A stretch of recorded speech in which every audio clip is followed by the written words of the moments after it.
50, 60, I think we've got 80 signed up. That not everybody feels comfortable with that. So you will get the opportunity to have a chat in a smaller group and then feed that back in. So I think we've got some more people joining just now, and we kind of want to give them the option to, Jen, is that everybody in who wants to be? It looks like it, yep. I keep seeing it popping up saying more people are in the waiting room, but they're maybe... Oh, we've had two more, that's us, we'll just admit everybody. They're maybe just getting kicked out and coming back in. Okay. So first of all, just really technical check, just in the chat, if anybody can't hear me or if I sound unclear, you can let us know. If it's difficult, if you can't hear me, then I guess that you probably can't hear me asking. You can hear me, but if it seems unclear. Okay, so I'm just going to share my screen just now, so I will disappear. And we will be looking at some video and audio stuff, so I'll share my audio as well. So thank you so much for signing up, and thank you for your interest. As Jen said, this is the using case studies session, and this one kind of kicks us off. I don't know how many of you have signed up for other things that we're doing throughout the series with other people, although a few are with me. And we're going to look at lots of examples of the consent and the ethics and the principles behind using case studies, and then we will look at some examples of practically how it's done. So we'll look at things like using audio, using video, using animations and writing. We do also have training coming up, or webinars coming up, on the how-to of each of those skills. So if anybody has questions about that, then my biggest suggestion would be sign up for those and you'll learn how to make a simple animation or make a simple film. For today, we'll just be looking at how we can do that to use case studies or tell stories. Okay, so as I said, I'm Rosie McIntosh. I work with Third Sector Lab. I've worked in the voluntary sector and some public sector work, doing communications for, how old am I? I don't know, 14 years now. I've been with Third Sector Lab for 7 years. I am also the Chief Executive of Mindwaves, which is a mental health peer-led citizen journalism charity. So it's all about people with lived experience of mental health problems telling their stories and sharing their experiences. And I am the chair of the board of Outside the Box, if anybody's heard of them, which is a community development charity. So that's my sort of current experience. And then with Third Sector Lab, I spend a lot of my time working with lots of different charities to help them to identify the best stories to tell them, train people to make videos and animations and do it for them as well. So today we're looking at case studies, and it's a word that we use in the marketing because I think most of us in the field and in the sector are familiar with it. It's a term that I don't love for various reasons, but what I would say for me, a case study is a story. It's an example of something. It can put a human or panda or squirrel or anybody, or dog, if anybody's from an animal charity there. I always try to remember that. It puts a human face to the story. But I think it's really important to remember that a person is not a case study. And there are two reasons why I say that. Number one is that I don't think it's particularly respectful to individuals to talk about them as a case study, because they're a person with an entire life and personality and all that goes along with that. The other side is that actually one person can be more than one case study. They can tell stories for different reasons and from different perspectives. So don't think about them as, oh, that's our education case study, or that's our this service case study. People will have lots of different perspectives on things. The most important thing for me though, when we're thinking about coming up with a case study or finding a story, is to tell a story for your audience and to meet your objective. And if it's not doing those things, then you have to really ask why it's there. Some people just think, oh, we have to have a case study section on our website, and it's just describing what you do. It's not necessarily helpful. I've been in trouble before for using Stalin quotes. I always think if you can learn from the baddies, see what they do, then we can do it better. But he said, the death of one man is a tragedy and the death of millions is a statistic. And I think that's something that kind of resonates with all of us. Sometimes we can get facts and figures, and evidence are really, really important in our work when we're working in charities. But what's more important and what actually resonates with people is hearing a story about an individual. And there is a kind of science bit behind that, which is that one of our cognitive biases is this identifiable victim effect, where we have a bias, our brains hook on more easily and more strongly to a clearly identified individual victim or perpetrator, as opposed to a generalized group. Now, I'm very conscious that in our field, we definitely don't want to talk about people as victims, with the possible exception of a charity like Victim Support, who do, and that's important. It's a technical term. We're talking about people in much more positive terms than that, but it just explains, you tell one person's story, it'll have a stronger effect. So I want to run through a few things about why bother telling a story, or why bother using a case study, and what can that achieve. So I'll go through a few examples first, and then we'll look in some more detail at the ideas behind them. So number one, this is one of my favorites, is that a story can simplify a complicated subject. It can take something that's very complex, that maybe has lots of different factors, it's a very kind of structural thing, and then show why it's important.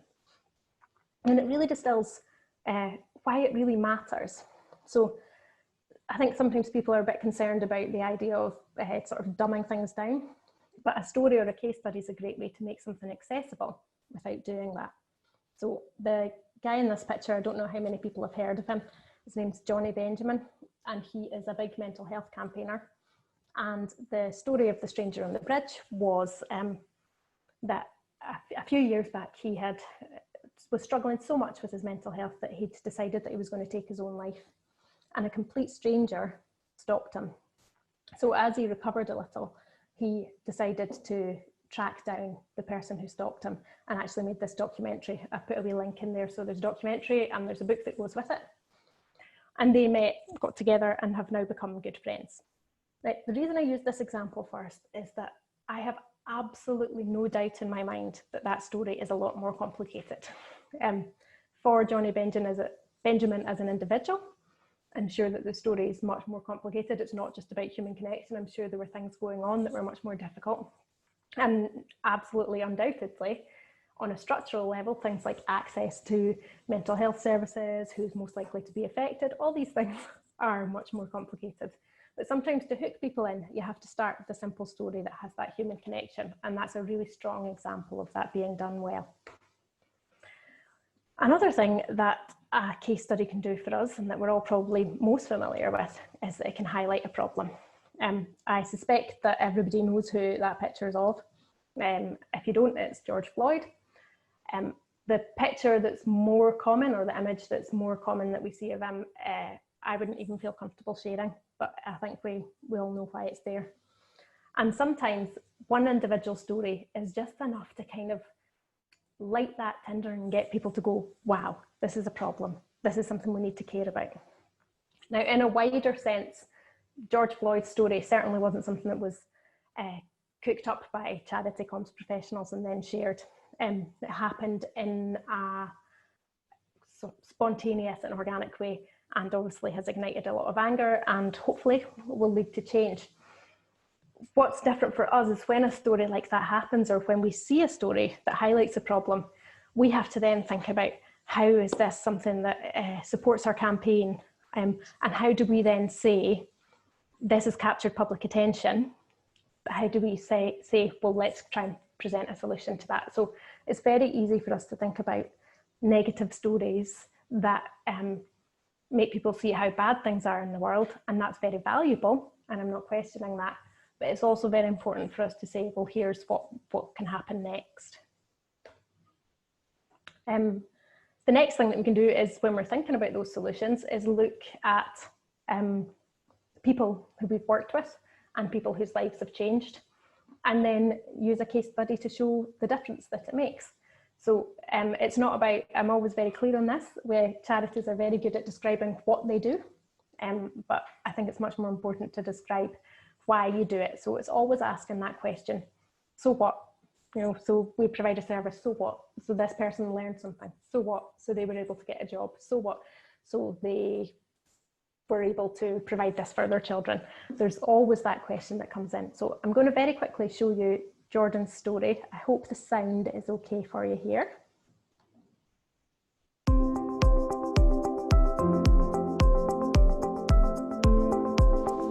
My name is Jordan Reed and have been a member for nearly 2 years. In that time I have become good friends with other network members and enjoy going out without my mum. The group has given me a social life and an independence I never had before. It is my hope to start going out with my friends independent of the network. I am unable to speak due to my dyspraxia and I am working with my community living worker to teach her BSL. We are going to teach the rest of the members how to understand BSL. I also rode my horse this year in the Hunter and Lass event and thoroughly enjoyed myself. I did this on my own without my mum and enjoyed the sense of independence this gave me. I got to meet lots of new people and really enjoyed myself and was very proud of myself for doing this.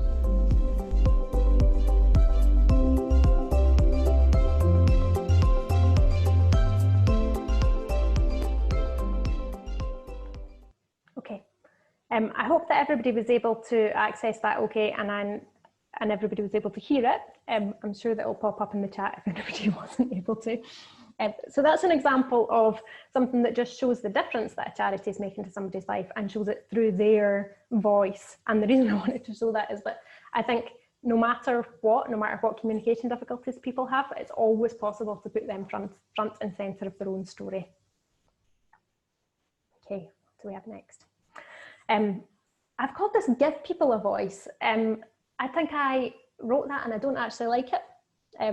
Maybe I mean support people to find their voice. I don't like the idea that it's a passive thing where we're saying we're the holders of power and we'll give it to people to give them their voice. So apologies for the way I phrased that. But something that I think that a story can do and be really powerful in is creating that space or amplifying the voice of somebody who has experienced something themselves. So I don't know how many of you have seen Tommy Whitelaw speaking. He was a carer, cared for his mum who had dementia, and he blogged about it.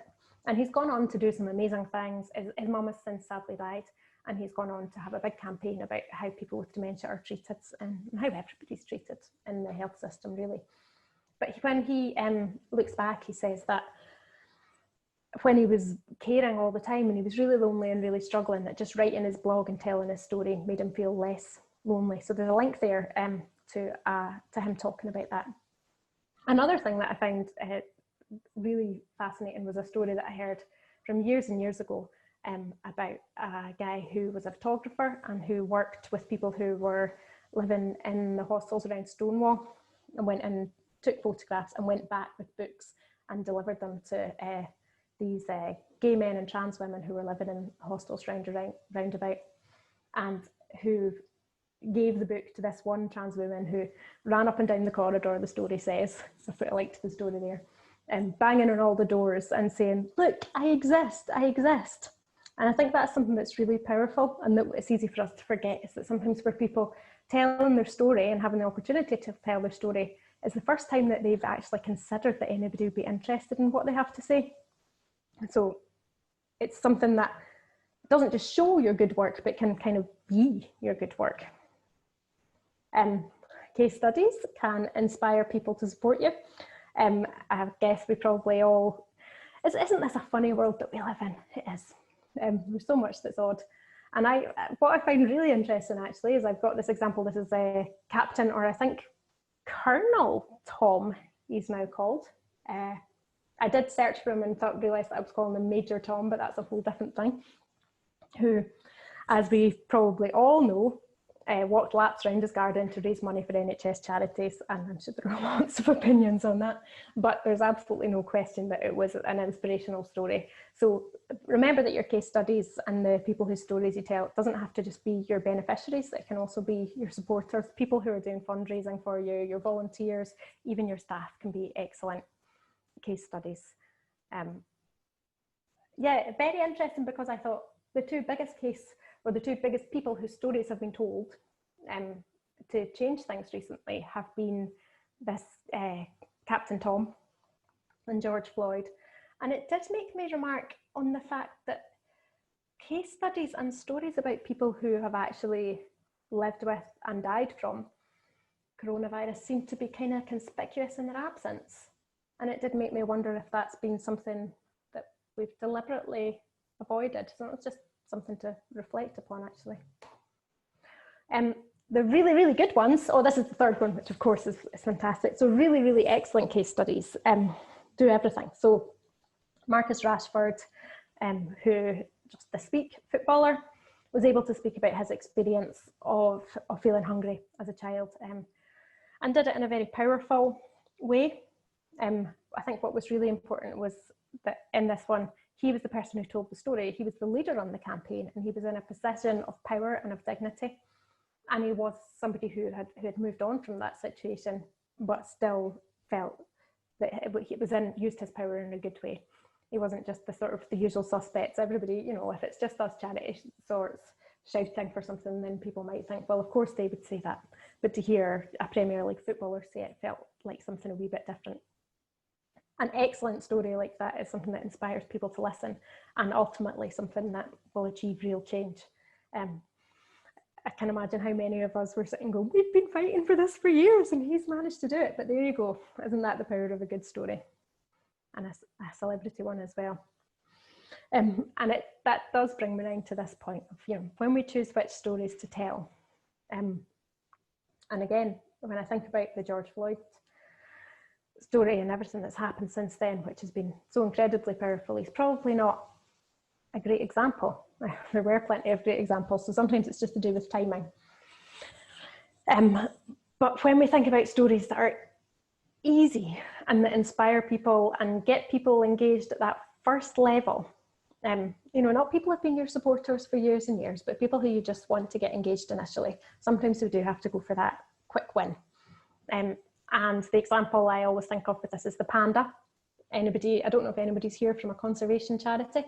I know that people who work for conservation charities get frustrated about this, and they'll tell you about how there's this really vitally important kind of mite that lives under the bark of a tree and maintains the whole ecosystem in a rainforest, and that they're a keystone species and they're so important. But nobody is going to put a picture of a mite, a termite, on the cover of a fundraising appeal for conservation. It's always a big fluffy panda like this. Now, I feel very comfortable talking about pandas like that. I don't feel comfortable talking about people like that, but it doesn't mean that I don't understand that sometimes there are easier stories to tell, or sometimes there are easier parts of stories to tell. And when somebody chooses to tell their story, it doesn't mean that they have to give every single complicated detail. It means that they can just give the bit that has that cuddly effect, and there's nothing wrong with that. So it is going back to that. It's remembering what your objective is, what you want to achieve, remembering who your audience is and what prior knowledge they have of the topic that you work on, and finding a story that will resonate with them. I feel like if we were in a room together, we would have a big conversation about this just now, and most of us, and this is something that's important actually, is that I have delivered case studies and using stories training for a long time. I am still not comfortable with or clear on my position on most of it. So what I present here is, here are some things to think about. Get comfortable with feeling uncomfortable and challenging ourselves. And I have questioned myself a lot of times in the last few weeks, as I have done over the last decade, over how we tell stories and how we do it in a dignified and effective way. I think a really important part of it is to identify with people's humanity and appeal to their emotions. Now, I find this quote, and I've Googled it, and I don't know who it came from. So it makes me think either I made it up, which seems very unlikely, or it's been taken down. But this idea is logic makes people think, and emotion makes them act. So if we try and activate these powerful emotions, then that's much more likely to get them to take action and change things. Probably most of us are very capable of putting together a story that would make people cry or make them miserable. What's much more powerful is to do something that makes people feel proud or feel solidarity or want to step up. So this is one of my favourite photographs in the world, and it's probably one of the worst quality pictures that I've ever seen. The reason that it's such a poor quality picture is because it was taken on a several years old mobile phone through the window of a bus in the rain, and it was taken by a refugee who was arriving in a German village for the first time, where the citizens of this German village had lined the streets with banners to cheer as this busload of refugees arrived in their village. Now, I don't know about you, but the emotions that evoked in me were incredibly powerful. And I remember being completely moved to tears by that. And that's as somebody who had kept up to date with stories like that and been often felt overwhelmed by the awfulness of what has happened in the experiences of refugees. And sometimes I think when you get overwhelmed by the awfulness and when you dwell in what's so difficult, while it's important to know that, it's very easy for you to feel paralysed and helpless in the face of that. But when you see something that evokes a positive emotion like that, and it's about pride, then it's more likely to make you feel that you can make a difference and take action. And actually that was the point that I started volunteering with Migrant Voice, which is what I used to do. So let's remember that when we're talking about emotion and making people feel something, it's not always about making them feel something bad or sad. What it really is about allowing them to identify a common sense of humanity. So it's finding that point of resonance. It's saying, where am I in this story? There's a quote somewhere, I don't think I've included it here. I think it's from Philip Pullman, which is about how we never really read a story, we just see ourselves reflected. And that maybe means that we're egotistical, but we're okay with that. One of my favourite campaigns, and again, I can't find it, and it was from such a long time ago, I think it was from pre-internet. There was a radio campaign to recruit volunteers for the children's panel, and the sort of tagline was calling all former children. And I remember hearing that and going, oh, I used to be a child, I could do that, which is ridiculous because of course we all used to be children. But there was still something about that that went, oh yes, that's me. So we all have these shared experiences, we all have favourite foods, we all have, sometimes somebody's life can be so entirely different, but we can connect over those things. Interestingly, I did a session recently with international development charities, and they were saying that now they're finding that a lot of people in countries like Britain didn't identify with the lives of people in developing countries, but haven't experienced something like a pandemic, which makes them feel at risk and makes them feel that things like being able to wash their hands are important, has allowed them to identify more closely. And while there are lots of challenges for those charities in gaining funding, that was a hook for getting the sort of individual funding, was because people were able to say, wow, imagine what my life would be like if I didn't have access to running water to wash my hands just now. What I think is really important, and bear this in mind when you're coming up with your stories, is that your story will always sit in context. So therefore it doesn't have to do everything. It's impossible for a story to tell the whole story of that person, or the whole story of what you do, or the whole story of what you want to achieve, so don't try to. That's the reason I've used this image, is because that kind of idea of a picture emerges through a mosaic, and each of the individual parts don't have to be the complete picture in themselves. So sometimes I find people go and create a case study and they say, oh, but that doesn't mention this part of our work, and it doesn't do that, and it doesn't. That's fine, because your social media accounts, your websites, everything that you do will join together to add up all those individual stories and make them into something bigger. As long as you have a clear call to action for where people can find out more, or where they can do the thing that you want them to do, it can be a really tiny little vignette. It can be as simple as just a quote. So I'm going to pause for a second there, because I feel like all I've done is just chat at you, and give you the opportunity to ask questions on what we've done so far, or to give any comments that you have so far. And the way to do that is just either you can talk, or you can just use the chat. I'll maybe stop sharing for a second. See you all.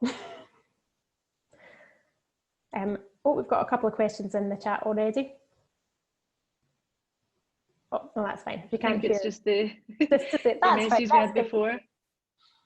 So this is not like a big discussion point or anything. I just thought all I've done is just chat at you, which is not my usual approach at all. Was there anything in there that, well, to use that same phrase again, that resonated with anybody? Anything that felt familiar with what you've done before?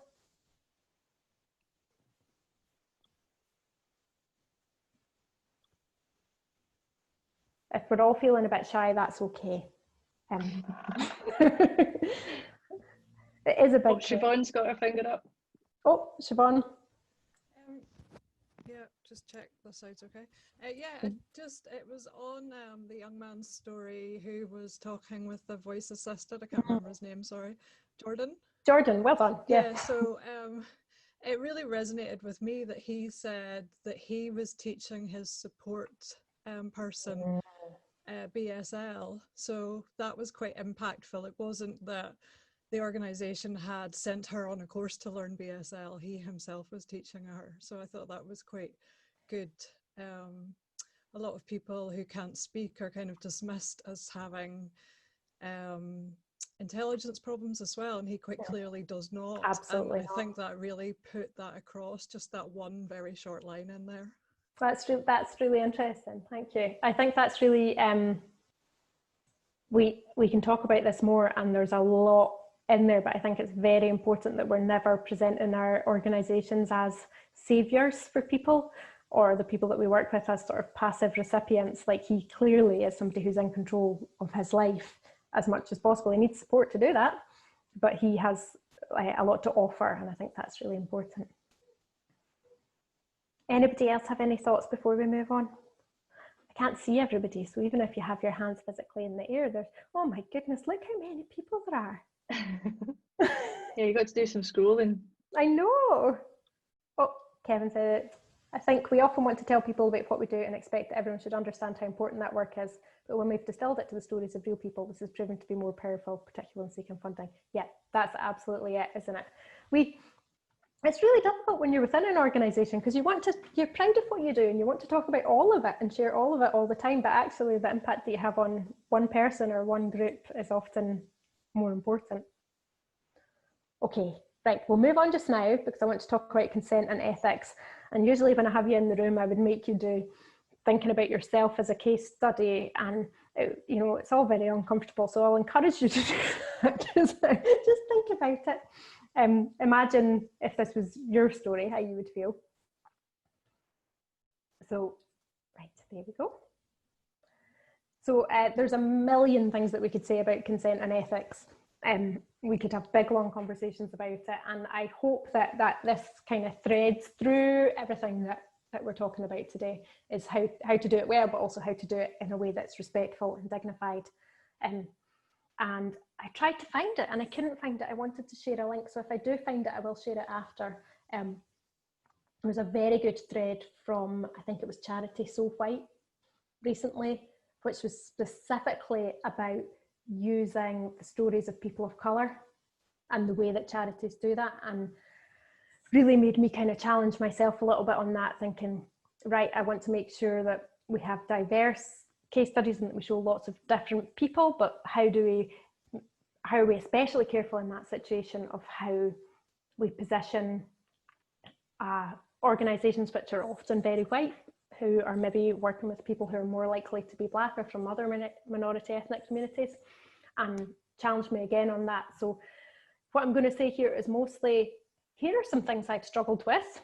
Here are some solutions that I think I've maybe found or other people have found. Your answers might be different. I'm very open to being challenged on it. So let's dive into this. I say dive in and then I can't, there we go.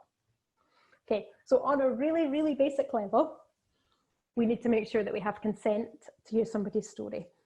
On a really basic level, that means make sure you get a form signed. So on a sort of legal point, you can have the form signed, but it's really not enough just to have that signed. So that I think we have to hold ourselves to a higher ethical standard than that. So number one, We need to make sure that the person has the capacity to give consent to tell their story. If somebody is under 18, then that means that we have to have consent from their parent. If somebody maybe has some impaired decision-making capacity, either because of a learning disability or dementia or a mental health problem, then we have to think very carefully, because we don't want to suggest that, we don't want to assume that they can't make decisions for themselves. But if there's a legal order in place that means that they struggle with decisions, then we need somebody else's involvement. We need to make sure that any consent is fully informed, so people understand how and where their story is going to be used, and that is made very clear in GDPR. People think a lot about GDPR when they bring up, oh, stories, GDPR. They're actually quite separate. However, the media and the purpose of it is strongly, and for those of you, I think we probably all know what GDPR is, the General Data Protection Regulations. If you have information about somebody, if you have photographs of them, if you have information about their story, then it will be there. If you're sharing any information about somebody medically, that requires special consent. And any information that you store about a medical condition that they have, again, requires special consent. So something as simple as somebody being in a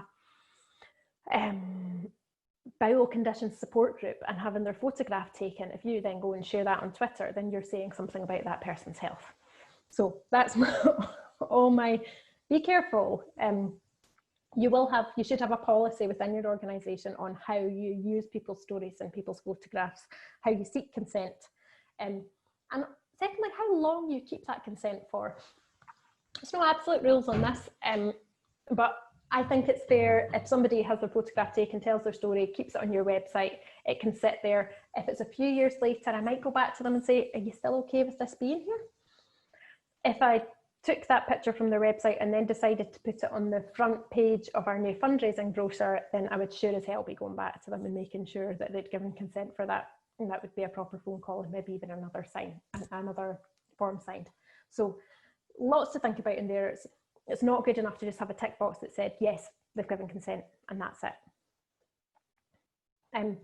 So part of that is making sure people understand what's going to be expected of them, that they understand how and where you'll share their story. So that's saying it might be on our website, it might be in this, it might be on social media, and give examples of that. So say this video might be on YouTube, it could be on Instagram. There could be separate consent for separate channels. You might say, we'll put it on Instagram, but just as an Instagram story. So it will be gone in 24 hours. You should be clear about the fact that somebody can revoke consent if they want to. So if you put your story on the website, if they want it taken down, it can come down, but also explain to them that if somebody had, for example, screenshotted it, that you wouldn't be able to control that. Now, those things are very unlikely to happen, but it's just about chatting through and making sure that the person is in control. Most people understand this stuff in advance, but I mean, I've done it before where I've filmed somebody, they've signed a consent form saying I'm happy to be filmed and for it to go on social media channels, and we've got to the end of the interview and they've said, I said, thanks very much, we'll send you a link, and they went, oh, as long as it's not on YouTube. And I went, oh, that's exactly where it's going, and I thought I'd explained that, but apparently I hadn't. So you can never be too clear. So that's on consent. Now, people can give consent for their story to be used with or without their without identifying them. And I think we can be quite creative about whether we identify people. If it's a case study for media, then yeah, they really want to know the person's name. And there are lots of reasons for that, and they prefer to have a photograph, but you can overcome that. So if you choose to not give somebody's name, then always still give them a name, even if it's a false one, because we are more likely to hook on to a story and have that emotional resonance with somebody who has a real name. I, as a rule, would say try to use a name that still fits with that person's gender and ethnicity and age to an extent, unless you're choosing the name deliberately as a way of making them completely anonymous so it couldn't possibly be identified. I think that those things that come with a name are important and tell you a bit about their story. So I would always check with them. I've done it the other way around before.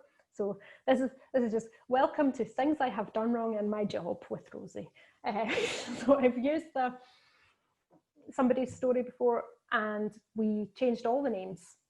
And somebody came back to me and was absolutely furious that their name had been changed, and quite rightly they were furious that their name had been changed without giving consent. So as long as the person's in control, that's the important thing, and be creative about it. So sometimes we work on animation and we'll use somebody's voice and their first name but not their last name. But then I've had other people who have said that they really want their last name to be there. So the lesson is ask people. Another thing on, this is not legal, this is more just ethical, is this idea of positive stories. Now, as somebody who runs a charity that's all about positive news about mental health, you think that I would be dead into positive, happy stories, and I am.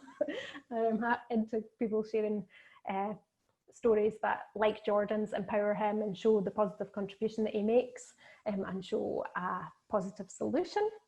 However, that's not about pretending that problems can't exist. So I think there can be something really positive in a group of people getting together to express their anger, or to change things, or somebody being empowered to show how much they're struggling can be a positive thing. As long as it's about developing empathy rather than pitying that person, that makes all the difference. And I actually think that presenting a kind of happy, clappy, glossy experience of things when people are actually struggling can be really disrespectful to their experiences, and is actually the opposite of positive.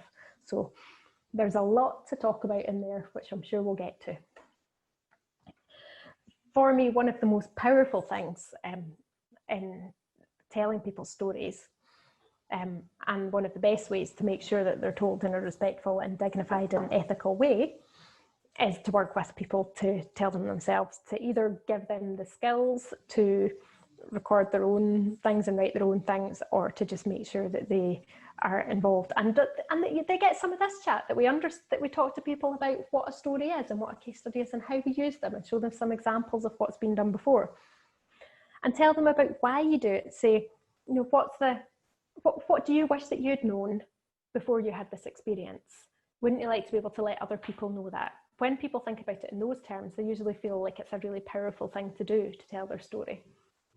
I have another list of things that I have been guilty of in the past, has been feeling kind of protective over people who have had difficult experiences and thinking that I need to protect them from sharing their story. And when I've spoken to them, they've actually said, no, I want to shout it from the rooftops. And that was my mistake. So the people in this picture are all volunteer community correspondents from Mindwaves, the mental health charity that I work for. And they are all completely in control of what they would say their stories, but it's not just about stories, it's not just about experiences, it's about their opinions and perspectives that have been informed by those experiences. Sorry, I've got a child wanting a snack. I need to get scissors, okay, to open it. There we go. That's pretty good. 44 minutes in and I hadn't even been asked for a snack yet. That's a record. Another thing that can work really well is, we've spoken a lot about individual impacts, but remember that in some cases, particularly when you want something to be anonymous, a collaborative case study can actually work really well. The example that I have here is from Women's Aid, and it uses a simple illustration, and they've written, I would urge you to go and look through this, the link is in the slides, and they have a story that's come from a variety of different people's experiences and has been turned into something that's collaborative. So there are options there. I've done that before I did it with a group of young carers, and we got together and just did a sort of post-it note exercise where we asked everybody to say one thing that they wished that people understood about being a young carer, and then we compiled them together So everybody had said something, they'd said something that was personal and individual to them and probably made them quite vulnerable, but because it was shared as part of a collaborative case study, it didn't expose them too much. On just the basic ethics, I don't need to tell you this because I'm sure you're all lovely people, but I think it's really important to follow up with people and say thank you. I have sent people flowers to say thank you. I have certainly made sure that they have seen where their story is and sent them a link to it and let them know if it's not being used. I've also let them know about that. If nobody should ever be out of pocket for telling their story, whether that's at a conference or whether you're going to their house. So I would always, you know, not that we're going to people's houses just now, but I would bring biscuits. When we've done things like when I've worked with families before where we've taken pictures and they've then got copies of the pictures, so they've got a nice family portrait for after. I've also worked with people where they have been paid. And I think that's a really difficult one. And it's a really difficult ethical question. I've never paid somebody to tell their story in a kind of take a break magazine, sell your story kind of idea. But I have paid people to attend a conference and speak and tell their story. And the reason for that is because I think that if everybody else in the room is being paid, I don't see why the person who's sharing their story should be the only person who's not. And that's much more about paying for their time than paying for their story. Other people think people should always be paid. If they write a blog post, they should be paid for that time. Some people worry that paying people would create an expectation on them and introduce a power imbalance. But there's a lot to think about in there, so we will get to that. There are times when I would say no, and when I think you should always say no. So any time that you think that you might be putting somebody at risk by telling their story, don't do it. If you're worried that somebody has escaped an abusive relationship and that telling their story might identify them or their children, there's just no need to do it. You know, we can say no to that. We can do it in a different way so that they're not identified. Anytime that there's an ongoing legal case, you just legally can't tell their story. So we are bound by exactly the same rules as journalists on things like that. So if there's a court case, it's a no-go. You have to wait till it's finished. The other time I say no is when other people could be identified through their story. Or when I'm saying there that I would say no at that, I would seek those people's consent as well. So if somebody is telling a story that would have an effect on somebody else, I would make sure that they were comfortable with it. And I also think there's a lot to be said for using your gut on these things. So when it just doesn't feel right, I think is a strong enough time. The problem is that somebody might go and tell their own story separately. But I think that's okay, as long as you feel that you've done the right thing by not doing it. And the golden rule, as always, is do unto others as you would have done unto yourself. But remembering that's not the same thing as just doing what you would do. Everybody's different. Some people are happy to share their personal things on Facebook and all the rest of it, and some of us are very private. The important thing is not whether you would share your story, it's about whether you would want to give proper consent to do that and feel that you were respected and given dignity to do it. So again, after me chatting, I'd like us to pause at this point. We're going to do my first ever time using breakout rooms, so I'm really glad that Jen's here for technical support. What we're going to do is, and if just, you know, be gentle on us if it doesn't work. So we're going to break into groups of 6 to 8 people. So it's not having to just shout into the void for like we were doing before. And I want us to talk about what is your charity trying to achieve? What kind of story do you think could help with that? And what any kind of ethical considerations that you have about that. Now, I know that in our groups we're not all going to be able to give an example, so maybe let's just focus on a couple and chat through them. And then within your groups, I'd really like if you could identify one person who's happy to feed back to the rest of the group, if that's okay. We're not going to spend ages doing this. We'll have What time are we on? Right, okay, we'll have 7 minutes chatting in the groups, and then we'll feed back for another 7 after that, depending on how much chat there is. So before we do that, is everybody, well, I hope we're all kind of clear on what we're doing. I don't know what I would suggest is if you can take a wee note of those questions, because when we split into our groups, I don't know whether you'll still be able to see them.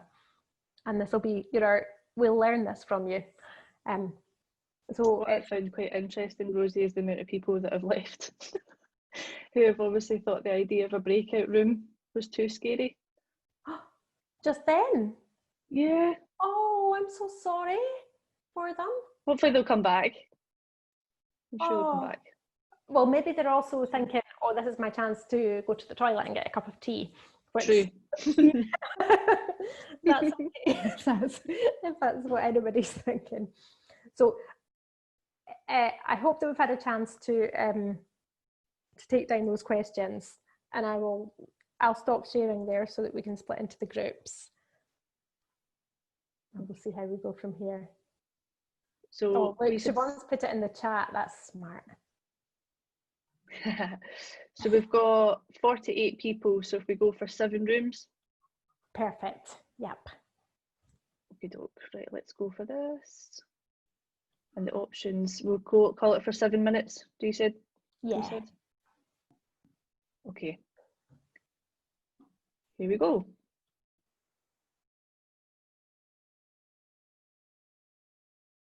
So did you all identify somebody in your group who was happy to feed back and let us know what you talked about? I'm not going to do like fully going around the groups and asking everybody to say individually, but I would be really interested to hear if anybody's happy to share what you talked about.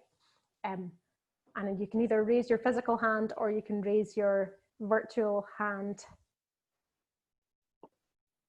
There's the 2 screens of people now. We've got Ailey. Ailey. Hiya. Yeah, I had a wee group. Sorry, I think we definitely got cut off at the end as well. Apologies, Jane. I think you were still chatting. Yeah, we had like a range of backgrounds really, but across a few of us was work with children and young people. So I work for the Mental Health Foundation, and I work specifically with schools and children and young people. So I think most of us were generally clear on kind of what our charities are trying to achieve and what kinds of stories could help, but it was really the ethical considerations around that when it's children and young people in terms of how to make sure they fully understand what we're asking and what the kind of scope of that is, and sort of like the kind of fear around what happens to things once it's on social media, and do we need to really break that down and ask for specific platforms. And we know that once it's on there, it's kind of on there forever, so it's not like other GDPR stuff where we'll delete it in 6 months, and how we manage that. So there's just a wee bit of that's what most of our kind of concerns were with and questions were with. And we want to be able to give young people the platform, as you're saying, to and the tools to be able to raise their voices and tell their stories, but in a really considered way. That seemed to be mostly what we were chatting about. And did you have any solutions to that? Had anybody had any good examples of it? We kind of ran out of time, to be honest. I think so. I think we did. I don't know, does anyone want to chip in? It was in the group with stuff we maybe didn't get to mention. No, I don't think we quite got there, Rosie, sorry.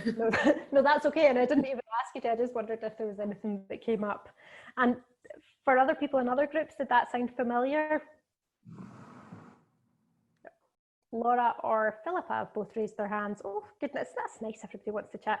Laura, would you like to feed in? Yeah, so again, we were quite diverse backgrounds that we were coming from in terms of charities, but we kind of focused our chat around the ethical considerations. That's where it really kind of people were chatting through, and we were talking about exactly the same as before about informed consent and people really understanding the implications, especially when you're working with young people or people with incapacity, around making sure that they really understand what they're consenting to. But then we got into a big discussion about the difference between kind of internal and external case studies. So when you're getting consent are you getting consent for the right things? Have you got lead consent in place? I think it was Venture Trust was saying that they've got kind of a lead consent of, yes, you can show this to anybody, or yes, it's okay, but anonymize it, or it's only internal. So, but also in terms of internal funding, internal reports to kind of funders and things, there's sometimes issues of what happens if the funders ask for a case study and no one will give one. Are funders, you know, are they sympathetic to that, or is there a way around that? And then there was one last point that was really quite interesting around the group dynamics of choosing a specific person to case study, and whether it makes that person stand out as a kind of shining example, and other people in the group go, well, is my case study not good enough? So that was quite an interesting point about kind of being reflective on what you do and saying, well, actually I did this and it went badly, so how can I change how I do it next time? Sometimes one person telling their story and that being shared is a really good way to gather stories from other people, because they come and go, how come, and it's always, how come you're always telling the Glasgow stories? How come us in Aberdeen never get to tell our stories? And that, and that can be very complicated, can't it? Was it, I've forgotten the name of it. Is Philippa? Philippa, thank you. So we'd only just started talking about the ethical thing and we got cut off, but I was just saying, I thought the person that was talking before about children and families, that's the charity I work for works with young children. My ethical concern was that whilst we get consent from a child's parent about the use of photography and story, etc., I'm always aware, or we're always aware, that child then later becomes a young adult, older adult, and then their image is still out there, their story is still out there, and whilst they've got consent from the parent, you know, what happens to that child when they become an adult? Yeah, and also that even as a child, they're still a person. Like, I made a decision to start asking my kids before I took their photograph, and I wish I hadn't, because they never want me to take it. but I do, as you know, they have an opinion as well, and you hope that the parents are checking with the children before they give consent, but are they? I don't know. Yeah, I feel like we're bringing up lots of things here that are difficult, but I think it's okay for us to raise these things and then think about how we approach it well. Bron, did you have your hand raised? Yes, we didn't even get to the ethical question at all. The time that's okay, that's okay. We've done enough ethics. And we didn't really talk too much in detail. We sort of summarised what we thought our charities were trying to do through the case studies was encourage the service users who might benefit from our services, you know, to see our services out there. So a promotion, and also to sort of engage funders into the impact of what we're doing, because obviously we're all reliant on funding, and if we can't get that, we can't do the work. So, and I know certainly for our own charity that's a big hurdle. And I just use the example of, say, a couple of case studies that we've used. So the work that we do supports victims of different types of crimes, from fairly minor crimes to fairly, you know, serious, really life-impacting crimes. And we also support offenders rehabilitating into the community. So we see two sides of criminal justice, and we also offer a restorative justice process in that as well, to sort of link the two. And we've used case studies and video clips for our restorative justice ambassadors, so people that have been through our restorative justice process and have then become ambassadors and champions, to say how it's empowered their lives. So again, although we didn't talk about ethical, I guess that's a sort of a consideration, because going back to what you were saying about not pitying somebody, they've come from a really difficult place. Some of them have had some sexual assaults and even murder, but they've come out of that process feeling empowered, and you know, it's really healed their life. So but we haven't got many people that obviously want to go into that level of detail. So we do find it quite difficult, actually, because they've, you know, we've got a lot of people who've been very traumatized. We find it difficult getting people that are willing to give case studies, really. Yeah, I think particularly with sometimes the more somebody wants to tell their story, the less you think that they're ready to. Yeah. Like a lot of people who have moved on, or but I think it's really important that we're clear with people that telling a story and being a case study and saying that you've used the service doesn't mean that you don't have the right to boundaries anymore. And that's why I would always even when journalists have met people, I would sit with them and I would be very clear. If I ask you a question and you don't want to answer the question, you tell me you don't want to answer the question. If I ask you a question and you do answer it and you later decide that you don't want me to use that bit, you tell me that and you're in control of it. Nobody, just because you say I used this service because, and you can say it because it had a difficult experience, doesn't mean that you have to give the novelistic detail of everything that's happened. Nobody has any right to hear that from you just because you're telling the story of using a service. That's a really important point that you raised there. Thank you for that. Any of the other groups, did anything else come up that you'd like to share? I wanted to ask you about audience, because we talked a bit about who the audience of case studies would be, and I worked for the food train, specifically for our project, which is called Eat Well, Age Well, which is about preventing malnutrition, with the ultimate goal. Obviously funding is really important, but I think all charities work to not exist. Like, if my job was successful, then I wouldn't need to be in my job. And we want that structural policy change to happen.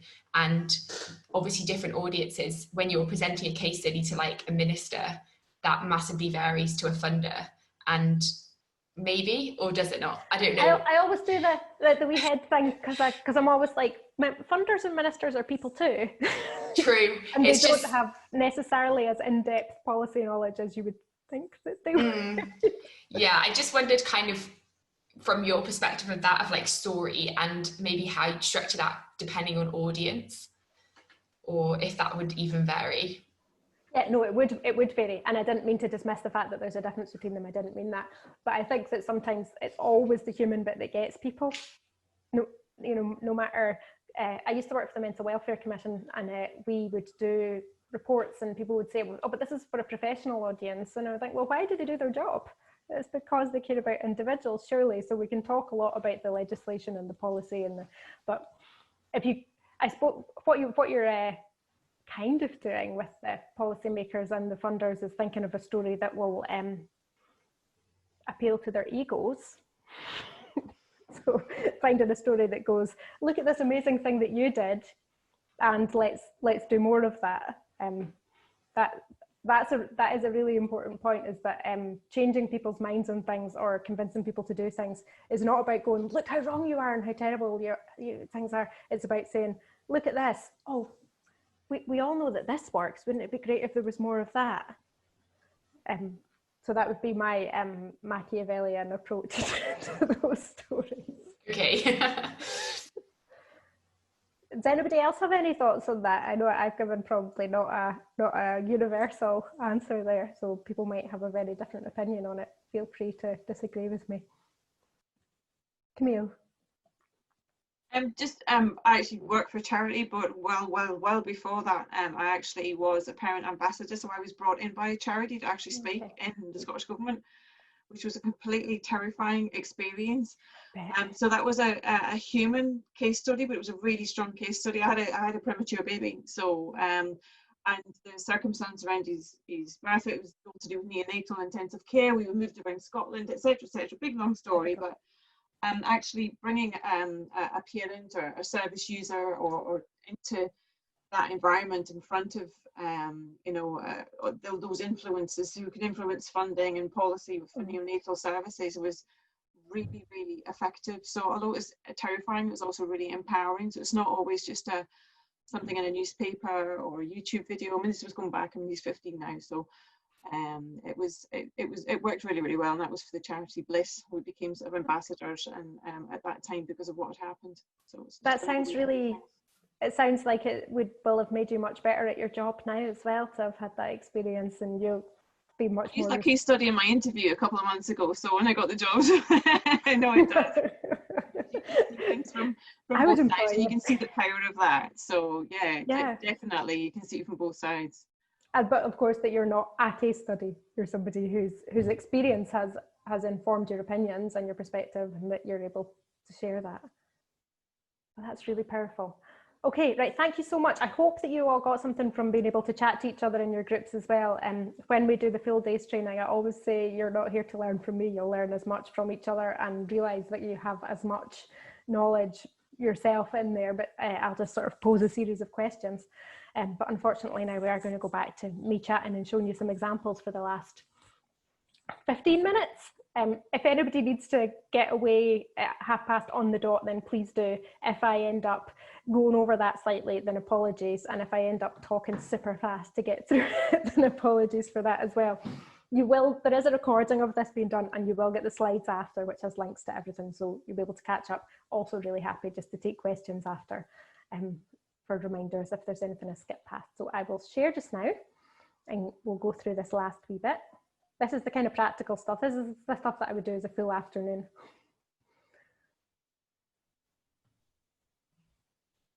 Oh, and in this section, if you want to chip in with chat and stuff, then please do. I will kind of give my opinions and I'll ask questions. If nobody wants to answer the questions, that's fine. But if you do, then please feel free to.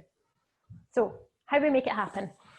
And I said already that we are running a series of webinars, and there will be separate ones looking at the practical skills involved in each of these. So I'm just going to kind of show you, oh, here's a thing you can do, but I'm not going to at the moment show you how to do it because that's available in separate sessions. Okay, so something that I think is really, really important and much more important than the technical skills. If I was going to make it, put it in order, so make sure you have a clear objective, make sure that you have respect for the person, and then think about how you structure your story. So I kind of split it into these 4 parts. They could be in any order. So we want to look at what the problem is. So how things either are just now that you want to change, or how things were in the past that you already have changed. Then we will look at what I would call the intervention. I don't want to call it the solution because you're obviously not going to solve somebody's problem, you're going to do something. A lot of charities spend a lot of time on this, talking about the things that they did, but actually I think this, keep that short. And then the much more important part is the impact. So saying this is how things are now, or alternatively, this is how things could be if you make this intervention available, if it's more of a campaign inside of things. And then the impacts for me is the sort of the so what, why does it matter? The so what, why does it matter? So let's find that human thing and find that emotional resonance. So I'm going to go through a few examples of different media for telling a story, and I would welcome you to chip in, even while we're playing them or while I'm reading through them, to chip in your comments. Okay, so things to think about while we're looking at them is, do they work well? Do you think that what do they demonstrate, and do you think they demonstrate it well? Do you think they pass this so what test that we've spoken about? So what that you did this, and are they respectful? And so my background was originally as a press officer, and probably a lot of people have the same. So words are probably my starting point for telling stories. We do have writing for the web training coming up, which I'll be running if you're interested. So when we use words, we have to we create a story from nothing, really. So what I think is important is this idea of starting with the punchline. It's very rare that, although we often tell our stories in this way, it's very rarely the best way to do it. So it's very rarely the best to go, well, on this date this happened, and then this happened, and then this happened. It's much more effective to start with the impact. And that's often the bit that I think I would pull out as just a quote and send it as a tweet, or I would pull out and put on a graphic. So play around with that structure. As a rule, I would use a first person perspective. So I would always say, I did this and I found that, rather than talking about they did this or she did this. And as far as possible, write the way that people speak and avoid jargon. There's something that happens when people sit down at a laptop and start typing. I don't know if it's school's fault, but we start to talk in this funny way. One solution to that is sometimes just to record audio and then type it up, because you'll find that people will talk in a more natural way. So here's Alison's story. She says, we have a family therapist. She's made a real difference. She sees me as a mother, not just a mental health patient. In the past, the only question I was asked about my children was if I was a danger to them. I wasn't allowed to see them. When I couldn't see my children, I felt obsessed with that. I don't see how I was expected to get better in those circumstances. Now I have access to my children. It's better for them, and it's helped me recover. I feel much better. So, any thoughts or questions on that? And I don't know if I can see the chat. Can I? It's possible for me to. if nobody's got questions, that's fine. I'll just give you my thoughts.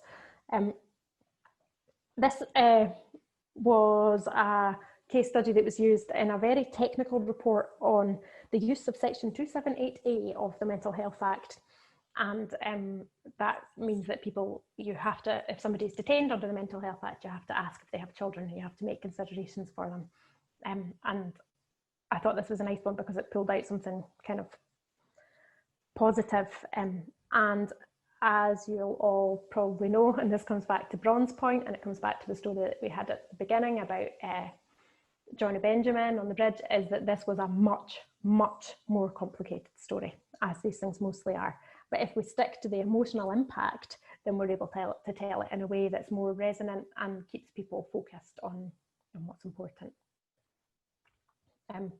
I love this quote from Blaise Pascal. I would have written you a shorter letter, but I didn't have the time.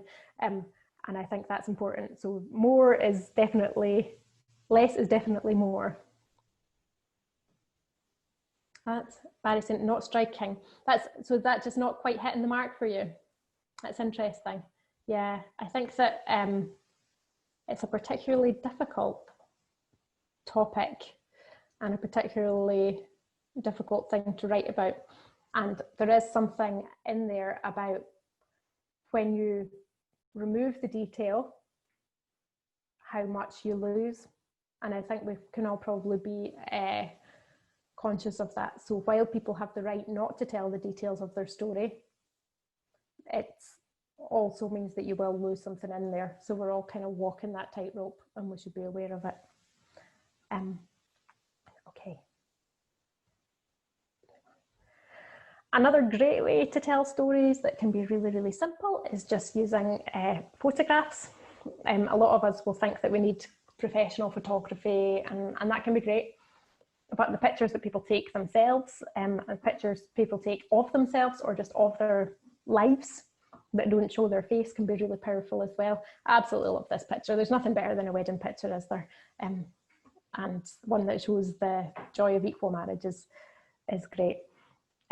Be aware when you're using photographs, just back to this question again of dignity, being really cautious of where you position the camera. If you have the camera above somebody looking down at them, then that can bring in that idea of somebody being a sort of passive recipient. If they look the camera in the eye, then that's much more, it gives much more dignity. You could easily do a whole, I was going to say a whole day, you could probably do a whole year course just on this. But if we try to use images that evoke that emotion and make sure that people are not, it's difficult because sometimes you want people to be kind of anonymous in a picture, so you see the back of their head or something, their head or something, and that can be okay, as long as it doesn't look that they have something to be ashamed of. Another really simple, really quick way to tell somebody's story is just a short quote and an image. That can work really well if somebody has a photograph of themselves next to their quote, or even if they just have a photograph of an object, or just something pretty in the background, just colours. This works really well on social media. We know that it can give any between 2 and 20 times more engagement than just a text quote. And remember that for a lot of your audiences, this will be all that they'll see. So you might use a graphic to pull out to draw people into one of your blog posts, but a lot of people will scroll through and that'll be all they'll see. They'll not click on anything. So make sure that they're powerful.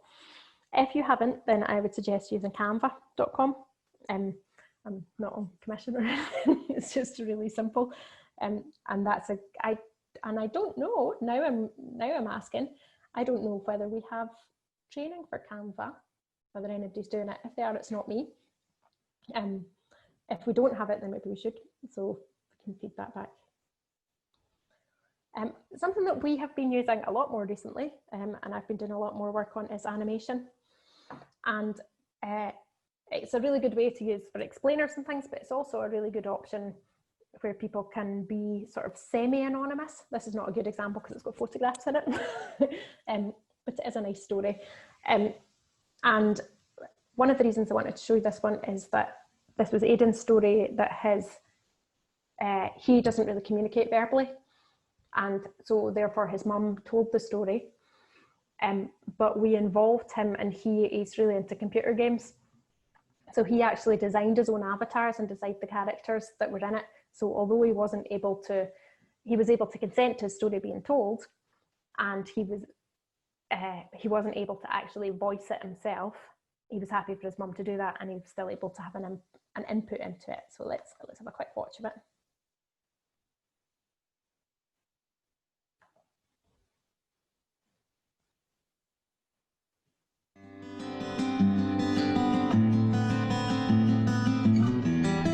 Aidan is really friendly. He wants to have people around him. You can see that he gets a lot of joy out of it when people respond. His face lights up, and that's enough for him. The school felt that they couldn't support Aidan, so they just withdrew him from the class. He was in a secluded room with a locked door, and sometimes the staff would watch him through a glass window. He didn't understand, and everything just escalated from there. The school wasn't in control, I wasn't in control, and Aidan wasn't in control. So we were stuck in this spiral. Aidan ended up being excluded from school. They said it wasn't safe. The word they used the most was unpredictable. And I would look back over the incidents and be like, that wasn't unpredictable. I could have predicted that would happen. I started to believe that Aidan might not ever manage to have a normal life. Looking back on that now, it makes me feel a bit ashamed. Very different now. It's night and day. Aidan has a team who have taken the time to get to know him. They can predict how Aidan can react to things, and they're really good at putting the support in place that needs to be there. There was a local woodcraft group, and he kept asking for this. It was very difficult. So I can't just say, here's some hammers and nails, when people are feeling like not sure whether or not they're safe. The team that he has now investigated, and Aidan now goes twice a week, and it is a complete joy for him. He looks forward to it, getting to do what he really enjoys. He meets people there, he has a cup of tea. That's something that everyone needs. It seems like it's a small thing, but it's a huge thing when you've spent a lot of time in isolation.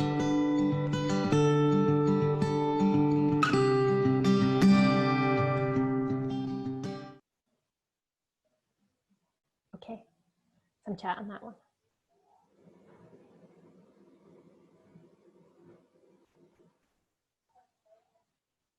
Someone said, I found that one engaging. Anybody have any other thoughts on Aidan's story? I'm conscious that we are getting to the end, so maybe people are thinking I need to just hurry up. So you can see the animation, that one was done using Beyond. That's a paid for service, or something like Biteable is also really good, but you can put some pictures together. That's available for free with a watermark, or they do a really good charity deal on it as well.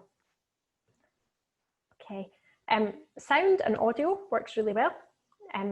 You can record things just on your phone, or at the moment, because we're all working remotely, I've used a tool called Zencaster, which is available free and records really high quality separate channels over your computer. And then you can share them on things like SoundCloud or Anchor. Here's an example of a quick story. This is Sheila's story. It's a tremendous feeling after all these years, because I've pretty much always been registered blind. I could never go into a bookshop and buy books.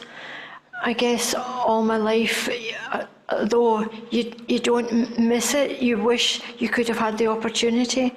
So now in my 60s, after all these years, I can actually buy any book that a sighted person can buy and read it and enjoy it. The course itself was great. You were able to have hands-on with someone there beside you. Otherwise, you're sitting at home frightened to touch the machine. I was given notes in a format that I could read. I was given Braille notes to take home. I'm not frightened of it. And as I say, I've blossomed out into music, shopping channels, all sorts of things. I'm so thrilled with the opportunity. my world has opened up, and I'm so glad I've lived in this era now. Did anybody have any thoughts on Sheila's story? She was such a lovely woman. My favourite thing about her is that she didn't say, she said, I'm so glad I lived in this era. So she's like, I'm so glad to be a blind person living in this time with technology. She's not saying, oh, I wish I was not a blind person. She's speaking about it in such a positive way, and I love the fact that she's sharing books with people. Great. But as I said, really easy to just record audio and to make it a wee bit more professional sounding probably than with video. If you do use video, my top tip is keep it simple or use professional. Keep it short. I would say 2 minutes maximum. Shorter is probably better. At the moment, we can get people to record things at home, or you can just put things together with pictures. We are right at the end of where we're supposed to be, so I'm not going to show you that example just now. I'm just going to chat through the next things. I'll not talk about that yet. What's important is if you have case studies that you gather them, keep them together, make sure that you're storing them in line with data protection. I've spoken about that, but there we go.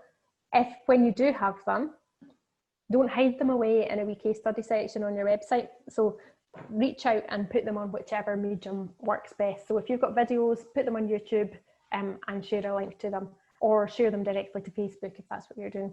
If you're taking photographs, share them on your Instagram. If you have sound, put it on SoundCloud or Anchor. Put things out on Twitter. Make sure that your content is as sharey as possible, and don't just expect that they're just going to be sitting there. These are probably the best way for you to create that first level of engagement with people that will draw them in to learn more about your work and to take action for you. So that's us at the end of the chat that I have there. As I said, you'll get the slides, so any examples that I skipped past there you can have a look at. I'm just really interested to hear like what anybody's going to do next, or whether you have any questions about what we've covered today or any thoughts. I'm also really happy for you to stay in touch with me, so that's all my details there, which you will get. I'm going to stop sharing so that I can see people, and if you need to get away then that's fine, but if not, let's just spend a few minutes just going through questions and next steps. Oh, a couple of things in the chat there. Yeah, somebody's saying audio is a good way to keep things anonymous. Yeah, to be semi-anonymous. So a lot of people are happy to say, you can hear my voice, but I don't want to show my face, and for whatever reason. And Camille was saying it's surprising how impactful that audio is just on its own. I think that. Some people think it's like the poor cousin of video, but I actually think that audio can be a really intimate thing, and you really sit and listen to it. So first of all, does anybody have any questions? Or second, can anybody tell me what you're going to do next and what you're going to go away and create? So Neil, you've got your hands up there. I suppose, yeah, challenge for us and everyone else probably is, yeah, case studies, you see most of those, it's been pre-COVID where you've got to go and interview someone face-to-face, do that. So our challenge now is we're looking to do some case studies using this. So, yeah. You know, how do we get our participants or the people we support to feel comfortable doing it this way? Or so that's, yeah. So it's a good question and a good point. And I think it's, I've done a couple recently where, like one for an animation, and it was, she was part of a group. So she was used to the concept of being on Zoom from being in that group. I then had a Zoom conversation with her and a member of staff from that charity that was just a chat about what a story is and what kinds of things there are and what would be, and then set up a third time where we used that Zencaster tool to record her audio. So I think it probably, where I would go out and meet somebody and have a cup of tea with them and put them at ease, probably it takes more steps with these tools. I mean, in a way you don't have to do all the travel and things, but it takes longer to get people comfortable, you're right. Has anybody managed to create anything since you've been, I was about to say off, none of us are off, but since we've not been in the office? I can hear someone. Is it Tilly? Sorry. I put my, yeah, I wasn't sure if I, so we did a crowdfunding video using sound, so audio clips, and we basically just put our phones on speaker and recorded on a different phone, and that worked really well. And we got consent through verbal consent, because obviously we couldn't go out, and that was from a telephone befriending service that we set up as a response to COVID.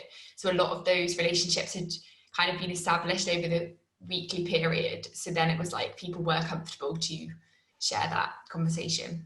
And that worked really well. And also getting staff members. I think you automatically think a case study has to be like a service user, but there's so many other people that can give interesting perspectives. Yeah, that's such a good point, and that's really interesting to hear that experience as well. Thank you for sharing that. Oh, hello. Any questions? Rosie, there was another question in chat that was asked a couple of times about template consent forms or example consent forms, if you have anything. Yes, I have. There was a link in there, yes, in my slides to a template consent form. So it's underlined consent form, and you can click on it there. Obviously adapt it for your organisation, and you might. I tend to keep things as simple as I possibly can. And anything extra that's added, I would make sure that was being added for the benefit of that person, and not so that I can abdicate responsibility and put it onto them. You know what I mean? 2 minutes, darling, okay? Somebody's saying they're interested in animation. Yes, please do come back and learn more about that. And yeah, Catherine's saying that she's shared her story sometimes openly and sometimes anonymously, and it's true that just because you've told one thing publicly doesn't mean you have to tell other things publicly. It's all just about being in control of it. Any other questions or experiences that you'd like to share?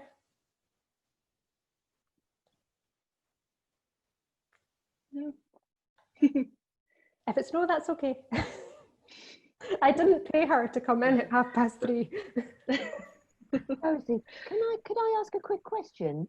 Please do. It's a really basic one, but obviously I think a lot of charities have probably struggled with things like GDPR. I mean, we personally have, because we've got such a small core resource team, you know, managing, and we've got so many different strands to our service delivery. In terms of your logging of your consent forms and the retention periods and things, have you found any quick or easy way of doing that? I mean, do you do them sort of, you know, paper copies in a folder and just bring up on a certain date to review them, or do you do them on a spreadsheet? Any tips in terms of that to keep track of things? Since GDPR, it hasn't actually come up. I have a small enough charity that so we have Google Drive and then have a spreadsheet. So I have them as paper copies, and then I take photographs of them and I keep them in a folder and I put a date on them, and then I have them on the website and on a spreadsheet. But that's made me realise that I do it by person rather by case study. So maybe that's me thinking about people as a person. If you had a much bigger pool of case studies, then I guess you might want to have some databases that allow you to have some sort of alert system. Yes, yeah. You'd need a sort of a bring up date, wouldn't you? A flag to know like that after a certain number of years, you'd have to go back to them or delete it or something. It's just something that we need to think about, because we haven't done a great deal around case studies, but we're having a new website built in the next month or so, and we want to feature this a lot more heavily. You know, and just make use of them. So I need to get some sort of system really in order to be able to log everything properly. So I'll be definitely looking out for that copy of the consent form. I'm going to have a look at that. Yeah, that's a good point. I would be interested to hear if anybody's got, I suppose the thing with case studies is that it doesn't tend to be such a massive scale. It's more you're kind of aware of it and you check in, but some sort of flagging system would be really helpful, wouldn't it? Yeah. Okay, thank you. Okay. Lots of people in the chat, but I think they're mostly just saying that they're heading off, which is absolutely fine, obviously. Oh, somebody's using Zencaster tomorrow. Great, good luck with that. Save often is my tip on that. Having lost one before. Great. Is that us saying? I think that could be us. If anybody's got any other questions that they want to ask after, then I'm more than happy. Either tweet me or email me, that's fine. And if not, then hopefully I'll see some of you at our next sessions, which we've got one a week today. I think it's 2 weeks today, but I've popped a link in the chat with all the upcoming training sessions in the Curve series. Thank you, Rosie. That was really interesting and insightful, and I'm sure that everyone's taken away some really useful tips and things to think about from today's session. We'd also be really grateful if anyone could share any feedback that you have on today's session. I've popped a link in the chat just to help us shape and plan for future sessions. But other than that, enjoy the rest of your day, and thank you for coming. Hope to see some of you at another session soon. There's a problem with the feedback form. I just tried to click on it, and oh dear, it says that only members of the organisation can open it. And I yeah, know that's this. a great start. Okay, I will fix that, and I'll fire out an email after the session. But thanks for flagging that.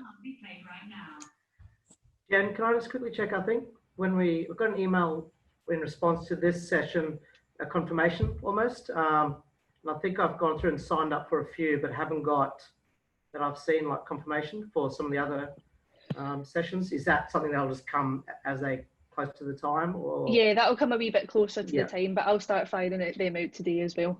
Cool. All right, thanks so much, guys. That was brilliant. That was great. Thank you. Thank you. Thanks, everyone.